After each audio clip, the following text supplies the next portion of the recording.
Selamat datang di Zona Merah, channel yang membahas seputar dunia finansial. Di video ini akan membahas bagaimana tips dan trik mengajukan pinjaman online agar pengajuan pinjaman kalian disetujui.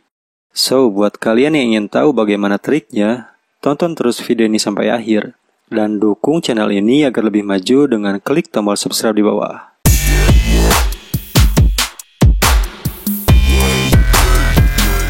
Pinjaman online sekarang menjadi solusi bagi kalian yang membutuhkan dana dalam keadaan darurat. Berbagai aplikasi pinjaman online mudah kita temukan di Play Store, iklan media sosial, dan website penyedia layanan pinjaman. Pengajuan yang mudah, tanpa banyak syarat, dan lama proses pengajuan sampai dengan pencairan uang pun menjadi poin utama orang-orang memilih pinjaman online. Apakah kalian pernah mengajukan pinjaman namun hasilnya ditolak? Mungkin kalian belum tahu bagaimana tips dan triknya. Jadi, inilah solusinya.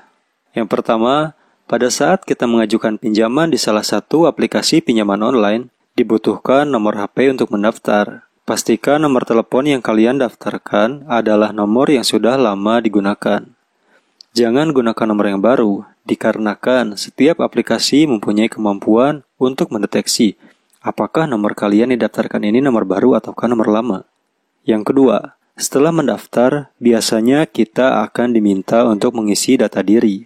Isilah data diri selengkap mungkin, sesuai data yang ada di KTP. Jika domisili berbeda dengan data KTP, isilah data alamat sesuai dengan KTP. Jangan sesuai domisili. Jika diminta mengisi data pekerjaan ataupun penghasilan, isilah sebesar mungkin, karena ini akan menjadi dasar penilaian pengajuan kalian. Apakah kalian mampu membayar pinjaman ataukah tidak? Yang ketiga, semua aplikasi pinjaman biasanya akan meminta foto KTP. Usahakan KTP kalian tidak rusak atau ada tulisan yang hilang. Pada saat mengambil foto KTP, usahakan di tempat terang, tidak ada bayangan apalagi buram. Nik KTP harus terbaca jelas karena setiap aplikasi pinjaman online memiliki sistem otomatis yang bisa membaca nik KTP kalian hanya melalui foto tanpa kita menulis manual. Yang keempat, setelah foto KTP, biasanya akan meminta foto selfie sambil memegang KTP. Tips saat mengambil foto selfie ini, usahakan yang difokuskan adalah data KTP-nya, bukan wajah kalian. Tujuan dari selfie memegang KTP ini adalah untuk memastikan apakah pengajuan yang kalian lakukan ini adalah benar diri kalian, karena banyak kasus penyalahgunaan KTP. Yang kelima, kontak darurat. Pastikan kontak darurat yang kalian masukkan adalah kontak yang aktif dan bisa dihubungi. Karena biasanya pihak aplikasi akan menelpon atau sekedar miss call ke kontak darurat yang kalian daftarkan.